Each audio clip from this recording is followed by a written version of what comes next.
오늘은 좀 이어지는 맥락이라기보단 추수감사주일이기 때문에 감사에 대한 이야기를 좀 같이 나누면 좋겠다라는 생각을 하면서 다니엘서에 나오는 감사를 살펴보다가 다니엘은 딱 2번 감사합니다라고 고백하는 그 2 감사를 가지고 왔습니다. 먼저는 우리 고3들 진짜 수능 끝난 거 축하해요. 축하하고 축복합니다. 아까도 얘기했지만 2월까지 이런 대입 과정이 아직 남아있기 때문에 여러분들 계속 우리가 기도하면서 지난주에도 수능 이제 뭐 기도회가 따로 있던 건 아니었어요. 그런데 목요일 아침 7시부터 제가 6시부터 당직이었으니까 7시부터 막 문 열리는 소리가 들리는 거예요. 나가보니까 어머니들 혹은 할머니들이 다 나오셔서 그 아침부터 기도하시더라고요. 다른 무엇보다도 그분들의 기도는 뭐 우리 아이가 원하는 대학에 붙게 해달라, 물론 이것도 기도가 될 수 있겠지만 우리 어머니, 할머니들의 기도를 잠깐 이렇게 귀담아 듣고 잠시 나와서 대화를 나누다 보면 하나님께 붙들림 받는 아이가 됐으면 좋겠다라는 기도 제목이 제일 많았던 것 같아요. 저도 마찬가지로 그렇게 기도하겠습니다. 이게 이제 격려였다면 이제 위로죠. 위로는 이제 본격적으로 고3이라고 불릴 수밖에 없는 우리 고2. 지금 우리 태연이밖에 안 앉아 있는데, 태연아 고3이다 이제 어떡하냐? 네, 위로, 격려가 아니죠. 위로의 마음을 전합니다. 1년이 조금 더 남은 시간이잖아요. 우리 고3들은 다 느끼겠지만 나에게 1년만 더 있었더라면 아니니? 이미 나는 진을 뺐기 때문에 더 이상 필요가 없니 서영아? 1년만 더 있었더라면 이런 생각을 하는 친구들이 있을 거예요. 태연아 결코 짧은 시간이 아니란다. 이 숫자가 바뀌는 게 결코 짧은 시간이 아니에요.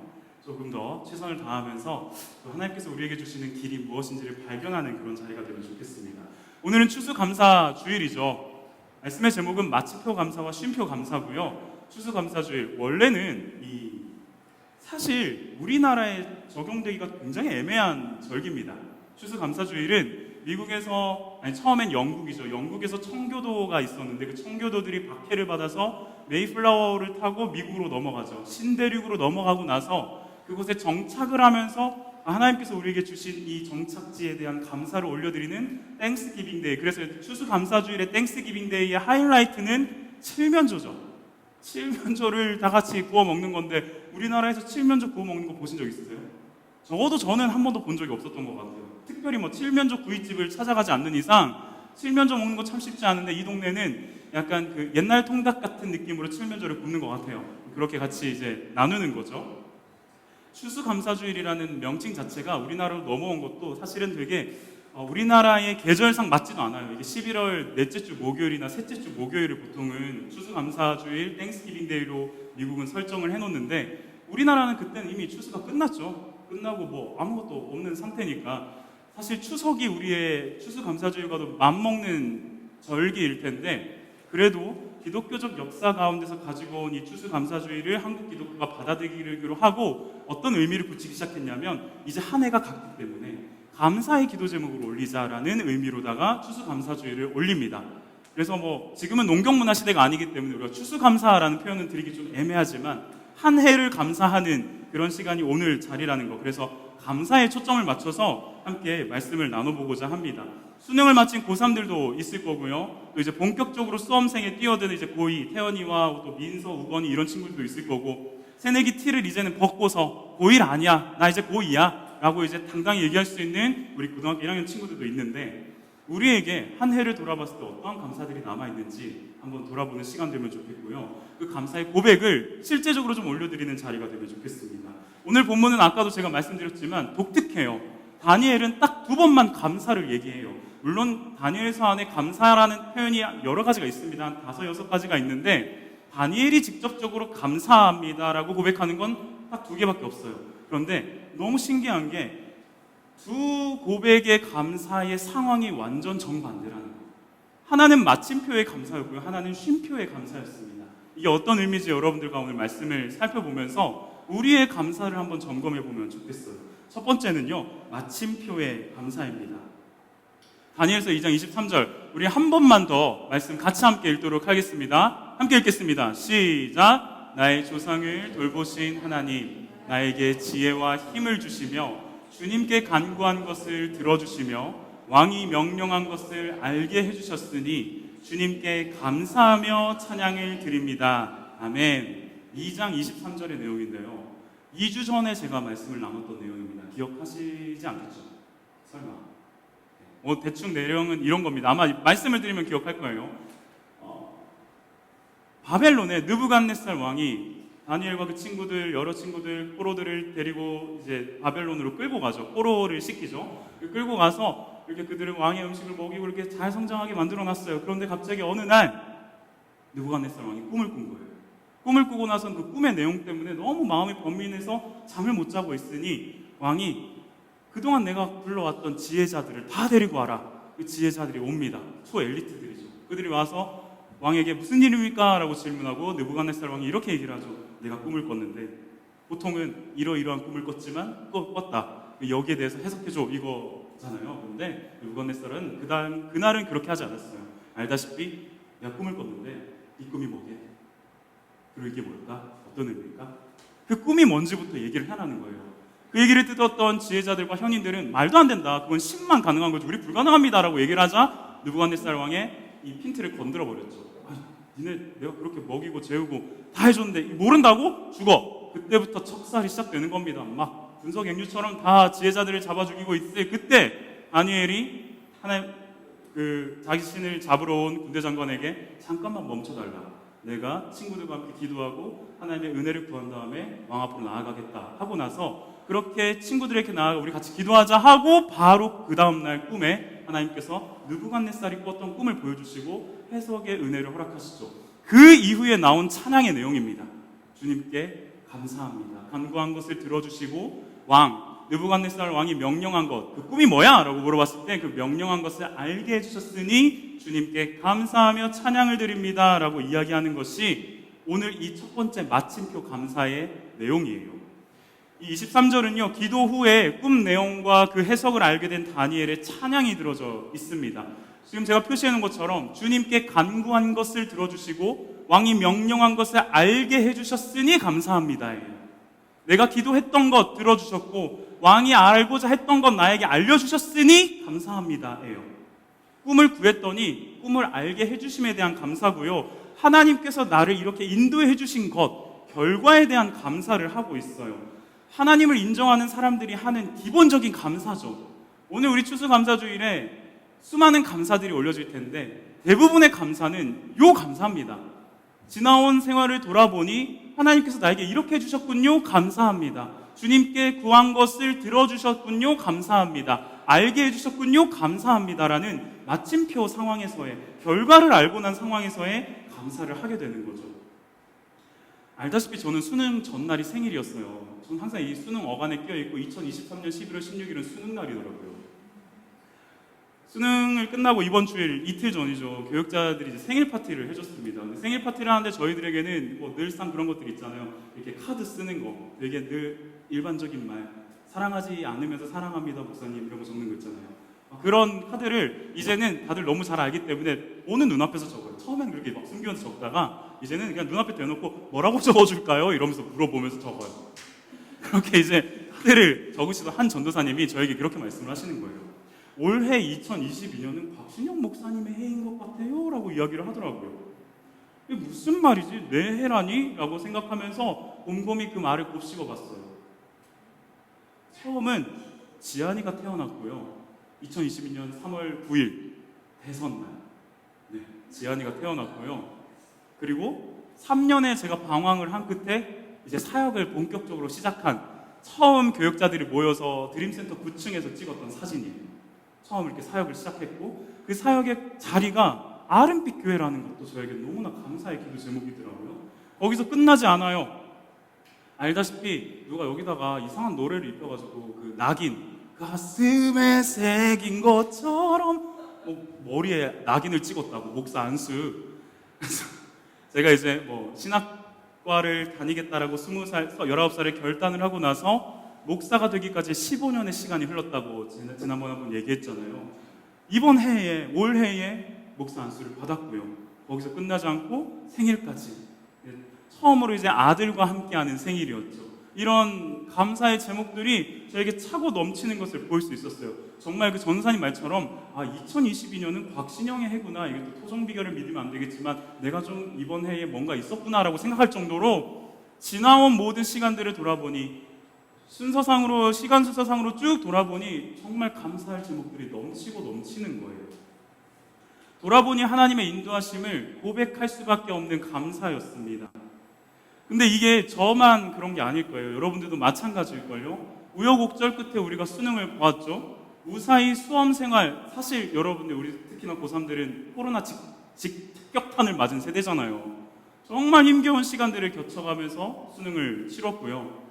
그리고 모두가 다 그 코로나의 공포 속에서 큰 부작용 없이 회복된 친구도 있을 거고, 그리고 큰 어려움 없이 아직도 걸리지 않는 친구들도 있을 거고요. 그리고 또 그것뿐만 아니라 사랑이 없다라고 하는 이런 개인주의가 만연한 시대 가운데서 사랑을 나눌 수 있고 마음을 나눌 수 있는 가족과 친구들이 있다는 것도 우리에게 너무나 감사한 일이 아닐까 싶어요. 그래서 오늘은요, 이렇게 적용해보고 싶어요. 소그룹 모임을 할 때 붉은색 단풍잎을 드릴게요. 붉은색 단풍잎에다가 마침표의 감사의 제목을 적어보세요. 다 같이 마침표의 감사의 제목을 적어보면서 목사님이 그랬던 것처럼 돌아보니 이러한 일들에 대해서 감사합니다. 하나님의 인도하심이 여기에 있었군요. 라는 그 고백이 담긴 마침표의 감사가 저와 여러분에게 있기를 원합니다. 그런데 마침표의 감사를 뛰어넘는 감사가 있는 것 같아요. 감사도 약간 열매처럼 무르익는 것 같아요. 성숙해지는 것 같아요. 그게 뭐냐면 저는 쉼표 감사라고 생각합니다. 6장 10절 말씀, 우리 다시 한번 더 말씀을 함께 읽어보도록 하겠습니다. 다니엘서 6장 10절 말씀 함께 읽을게요. 시작. 다니엘은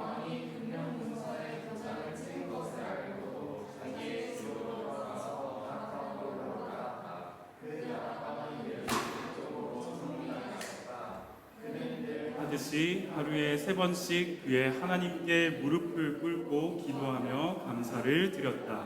아멘. 다니엘은 참 독특한 사람이죠.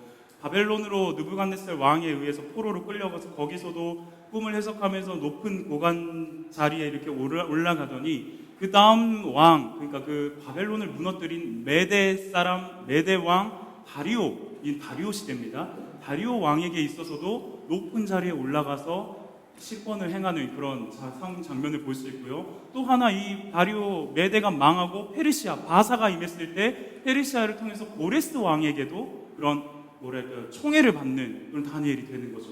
지난번에도 한번 말씀 때 나누었지만 이렇게 정치적으로 잘 행동했다가 아니라 철저하게 하나님께서 다니엘을 통해서 마치 요셉을 통해 이스라엘 백성들을 그 애굽 이집트 안에서의 양육시키셨던 것처럼 하나님께서는 이 이스라엘 백성들을 70년 후에 돌아오게끔 하기 위해서 다니엘을 통해서 그 자리 가운데 두시지 않았을까라는 저의 믿음의 고백이 생겨납니다. 아무튼 이 6장 10절은요, 메대 왕 다리오가 통치하고 있었던 상황이었고요. 다니엘은 지금 이 상황 속에서 이런 거죠. 다리오 왕이 조금 독특했던 게 땅이 너무 넓어지니까 3명의 총리를 둡니다. 그러면서 한 지역씩을 다스리게 하고 그중 한 총리가 다니엘이었어요. 다니엘은 6장 1절부터 쭉 여러분 읽어보면 알겠지만 흠이 없는 사람이었어요. 털어도 먼지 하나 없는 사람, 청문회 서면은 아무 일 없이 통과되는 그런 사람이었어요. 정직한 사람이었어요. 하나님 앞에 서고자 했으니 정직할 수밖에 없었겠죠. 그런 다니엘을 시기하는 사람들이 있었어요. 왜? 정직하지 않은 사람들은요, 정직한 사람을 시기합니다. 야, 우리만 똥물 덮어 쓰냐? 너도 써! 이렇게 말하는 게 세상입니다. 진짜 정직하지 못한 삶의 모습들입니다. 그런데 이제 다니엘은 하나님 앞에 정직하고 매일 하루에 3번씩 늘 하던 대로 예루살렘을 향하여 문을 열고 하나님께 기도를 올려드리는 그 모습을 보고 저거 어떻게 책잡을 거 없을까? 그런 생각을 하다가 결정을 한 것이 다리오 왕을 꼬셔요. 뭐라고 꼬시냐면 왕이시여, 왕의 조서에다가 지금부터 얼마까지 왕이 아닌 다른 무엇을 향하여 기도하거나 절을 하는 사람은 사자굴에 집어던진다라는 조서에 사인을 해주십시오라고 이야기를 하고요. 그 얘기를 들었던 다리오 왕은 뭔가 자기의 권세가 높아지는 것 같으니까 다니엘이 있을 거란 생각은 추호도 하지 못한 채로 그냥 너무 자연스럽게 사인을 합니다. 그러고 나서의 장면이죠. 왕이 금령 문서에 도장 사인을 한 것을 알고도 자기 집으로 돌아가서 다락방으로 올라가 예루살렘 쪽으로 창문이 나 있는 곳을 바라보며 늘 하듯이 무릎을 꿇고 하루에 3번씩 그의 하나님께 기도하며 감사를 드립니다. 감사할 수 있는 상황인가요? 아니에요. 감사할 수 있는 상황이 아니에요. 다니엘이 몰랐던 것도 아니에요. 금령 문서에 도장 찍은 거 알았어요. 여기서 기도하면 사람들이 볼 거고 이건 철저히 나를 사자굴로 던져넣기 위한 나의 정치적 반대 세력의 계략인 걸 알면서도 하나님께 3번 기도하며 감사를 올려드리는 게 다니엘의 모습이라는 거죠. 그럼에도 불구하고의 감사라고 생각해요. 저는 이 다니엘의 감사를 보면서 이게 쉼표의 감사구나. 어떤 의미냐면요, 아까 우리 마침표의 감사는 결과를 보고, 지나온 결과를 보고 감사드렸잖아요, 마침표의 자리에서. 그런데 지금 다니엘의 감사는 일이 진행되는 중에 쉼표 찍고 감사드리고 흘러가는 거예요. 사자굴로 자연스럽게 갈 거예요. 가는 중에서도 자기는 지금 감사하고 있는 거예요. 이건 쉽지 않은 감사죠. 사자굴 들어간다니까요. 우리 장난으로 막 사자굴 사자가 사람 그런 게 아니에요. 그 정도의 심각하지 않은 상황이 아니에요. 엄청 심각한 상황이에요. 그럼에도 불구하고 감사를 올려드리고 있는 게 왜 그럴까? 어떤 이유에서일까라는 생각을 했더니 결과를 보면서 감사하는 게 아니라 하나님을 보면서 감사하고 있는 게 이 쉼표 감사의 특징이더라고요. 비슷한 고백들이 있습니다. 비슷한 고백들. 우리 너무 잘 알고 있는 다니엘서 3장에 나오는 장면이죠. 다니엘의 세 친구, 스테지오 아이들처럼 이렇게 이름이 없는 친구들이 아니었어요. 세 친구, 하나냐, 미사엘, 아사랴라고 하는 세 친구가 비슷한 상황이죠. 느부갓네살 왕이 세운 금신상에 절하지 않는다라는 제목으로 이제는 풀무불 안으로 딱 던져 들어져야 될 그런 상황. 왕이 그들을 아꼈기 때문에 한 번만 더 기회를 줄게. 가서 절해. 라고 하니까 이들이 이렇게 얘기하죠. 왕이시여, 하나님이 우리를 이 풀무불에서 그리고 왕의 손에서도 건지실 것을 믿습니다. 그렇게 하지 아니하실지라도 저는 왕 앞에 이 신상 앞에 절하지 않겠습니다. 라고 하는 그리 아니하실지라도의 믿음의 고백, 감사를 올려드리는 것을 우리는 다니엘의 세 친구인 하나냐, 미사엘, 아사랴를 통해서 볼 수 있었던 것처럼 다니엘 역시도 사자굴에 들어가야 하는 그런 상황 앞에서 감사를 올려드리고 있다는 걸 우리는 볼 수 있습니다. 결과를 보면서 감사하는 게 아니고요, 여전히 진행 중인 과정 앞에서 잠시 쉼표 딱 한 번 찍고 하나님 바라보며 고백하는 감사라는 거죠. 이틀 전에 아까 얘기했던 생일 축하, 교육자 생일 축하가 딱 있고 나서 생일 축하금을 받았어요. 이 생일 축하금을 어느 정도 받고 나서는 이걸 받자마자 이제 집에 가서 저는 모든 집안에 들어오는 돈은 아내님께 다 드리거든요.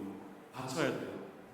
무상숭배는 아니지만 이제 바쳐야 돼요. 아내님께 딱 드리고 나서 전달을 하는 순간 아내가 막 폭풍 오열을 하는 거예요. 갑자기 엉엉 하면서 울더라고요. 너무 놀래가지고 무슨 일이냐, 왜 우냐 라고 얘기했더니 아내가 그런 얘기를 해요.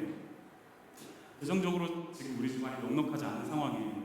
대출 금리로 올라서 이자를 내야 될 것 많고, 제가 그동안 공부해왔던 시간들이 있었기 때문에 학자금 대출에 대한 이자도 있었어요. 생활하기에는 빠듯하지 않은 돈을 교회로부터 사례를 받지만서도 그것이 지한이를 향해서 흘러가거나 주변에 흘려보내는 여러 가지 상황들로 인해서 우리 수중에 지금 현금이 하나도 없는 거예요. 근데 아내가 지난 주일에 설교를 듣고서 다음 주가 추수감사 주일이니 하나님, 제가 믿음의 고백을 먼저 올려드릴게요. 주중에 들어오는 모든 현금을 이번 주일 오는 추수감사주일에 다 하나님께 드리겠어요 라고 고백을 했대요. 그러면서 하나님 이렇게 인도하실 것을 믿고 감사합니다라는 쉼표 감사의 기도를 올려드렸다라고 하더라고요. 그런데 금요일이 되기까지 돈이 안 들어오는 거야. 한 푼도 안 들어오는 거야. 그러니 이제 자기는 조급하고 막막한 거죠. 너무 가슴이 답답해서 이거 어떻게 하나, 하나님 이거 괜찮은가요? 내가 기도한 게 잘못된 건가요? 현금 하나도 안 주실 건가요? 막 이런 고민들을 하고 있을 때 주일이 이틀 남은 그 시점에 제가 들어오자마자 느닷없이 그리고 나눠줬던 봉투를 열어보니 현금이 있었고, 방금 전 그 기도를 올려드리고 있었는데 그 조급함과 막막함 때문에 하나님 도와달라고 얘기하고 있었는데 바로 이렇게 하나님께서 일하심을 아내는 경험했다며 폭풍 오열을 하면서 내 생일 축하금이고 내 돈인데도 불구하고 아내는 이거 헌금하겠다고 하더라고요. 그래서 저는 그 모습을 보면서 그렇게 하라고, 너무 고맙다고 그런 믿음의 고백을 가져주셨습니다. 하나님의 세밀한 일하심에 감사하게 되었던 시간이었어요. 사실요, 쉼표 감사라고 하는 것은 우리 앞에 말했던 그 마침표 감사와는 다르게 하나님께 결과를 맡겨드리면서 하나님을 바라보겠다라고 하는 믿음의 고백이에요. 쉼표 감사는 아직 사자굴에 가지 않았어요. 어떤 일이 벌어질지 모르는데 하나님께 이 결과를 맡겨드리면서 하나님께서 하실 것을 내가 믿음으로 바라보겠습니다라고 하는 믿음의 고백이 쉼표의 감사라고 해요. 마침표 감사는 그렇지 않았잖아요. 지금까지 해오신 것에 대해서 감사합니다 했으면 쉼표 감사는 그게 아니에요. 믿음의 고백이에요. 고등부 친구들에게 이 믿음의 고백이 있습니까? 저와 여러분에게 이 믿음의 고백이 있나요? 수험생활 이제 수능이 끝났고 이제부터는 이제 여러분들의 성적표를 들고서 대학 문을 두들려야 하는 그런 상황이잖아요. 사자굴 앞에 놓여진 상황이잖아요. 따지고 보면 무슨 일이 벌어질지 모르잖아요. 쉼표 감사를 올려드리기에 지금 너무 좋은 상황 아닙니까? 진로에서 고민하고 있는 친구들 있죠. 태원이도 뭐 지난번에 잠깐 기도 제목 나눈 거 제가 선생님들, 리더들 통해서 봤더니 뭐 진로에 대해 고민하고 있죠. 우리 다들 그렇잖아요. 앞으로 어떤 방향성으로 살아가야 될지, 어떻게 밥 벌어먹고 살아야 될지 고민이 되는 그런 진로의 고민 앞에서 무엇을 하면 어떻게 살 것인가를 고민하는 그런 고민 앞에 있다면 이 쉼표의 감사를 올려드리기에 너무나 적절한 상황 아닐까요? 너무나 적절한 상황. 이런 때에 하나님을 향한 믿음이 나타나고 드러나고 성숙해지는 거예요. 그래서 우리 오늘은 소그룹 시간에 이거 했으면 좋겠습니다. 두 번째는 노란색 단풍잎을 드릴 텐데요. 여기에다가는 여러분이 아직 완결짓지 못한, 완결되지 않은 상황 앞에서 아까 얘기했던 뭐 수험생의 대학 문 앞에 두고 있고 성인으로서의 나아가는 그런 발 앞에서 또 우리 고1 중에서는 진로에 대해서 진짜 고민하고 있는 그런 상황 앞에서 하나님께 결과 맡겨드리며 하나님을 바라보겠다라는 믿음의 고백을 올려드리면 좋겠어요. 이 두 가지. 아까는 마침표의 감사의 제목을 빨간 단풍잎에 그리고 쉼표의 감사의 제목을 노란 단풍잎에 올려드리는 저와 여러분이 되면 좋겠습니다. 지금 아름빛 홀 본당에는요 수많은 감사의 제목들이 붙여져 있습니다. 진짜 이뻐요. 조명을 좀 어둡게 해서 그런데 어제 새벽에 찍었던 거라 조명 다 밝히고 보면은 정말 뭐 수만 가지는 아니죠. 수백 가지의 감사의 제목들이 확 펼쳐져 있는 게 너무 아름다워요. 장담하건대 99%는 마침표의 감사일 겁니다. 1% 정도는 하나님 앞으로 하실 것에 대해 감사합니다라고 얘기할지 모르겠지만 99%는 하나님 지금까지 해오신 것에 대해 내가 감사합니다라는 마침표의 감사를 드렸을 거예요. 그게 잘못됐다라는 게 아니에요. 그것도 굉장히 중요하고 귀한 감사의 고백임에 틀림없습니다. 그런데 여러분 고등부만 한 걸음만 더 나아가보자고요. 마침표 감사를 넘어서서 쉼표의 감사를 올려드리자고요. 지금 우리의 흔들리는 뭔가 이렇게 단단하지 않은 상황, 청년들도 있잖아요. 단단하지 않은 상황 앞에서 믿음의 고백을 올려드리는 노란 단풍잎을 여기다 우리가 쓰고 하나씩 탁탁 붙이고 집에 가자. 그러면 너무 좋겠어요. 이렇게 결과를 보면서 감사하는 감사도 너무 중요하지만 우리 고등부는 하나님을 바라보면서 드려지는 감사의 믿음의 고백이 있으면 좋겠습니다. 말씀을 맺겠습니다.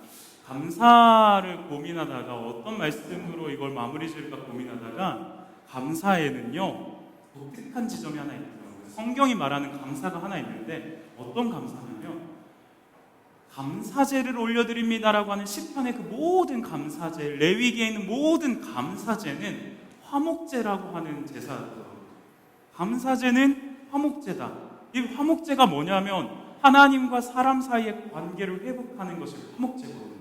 다시 말하면 감사라는 것은 하나님과 얼마나 가까운지를 점검하는 표시였어요. 감사는 내가 하나님과 지금 어느 정도로 가까운지를 점검하는 표시가 감사더라고요. 그래서 우리에게는 오늘 두 가지가 주어져 있습니다. 미션이. 하나는 지나온 결과에 대해서 감사하면 좋겠는데요. 이 지나온 결과에 대한 감사는 마침표 감사고요. 제가 생각하기에 이 지나온 결과에 대한 감사는 하나님이랑 조금 가까워지고 마주보는 감사라고 생각해요. 그런데 다가올 일들에 대한 감사, 쉼표 감사는 하나님의 품에 안기어진 감사이지 않을까요? 감사가 화목제와 같고 하나님과의 관계를 하나님과 얼마나 더 가까운지를 측정할 수 있는 도구라고 한다면, 표시라고 한다면 마침표 감사는 하나님을 마주 바라보는 거다. 그러나 쉼표 감사는 하나님 품에 안기는 거다. 이 고백이 저와 여러분들에게 펼쳐지면 좋겠습니다.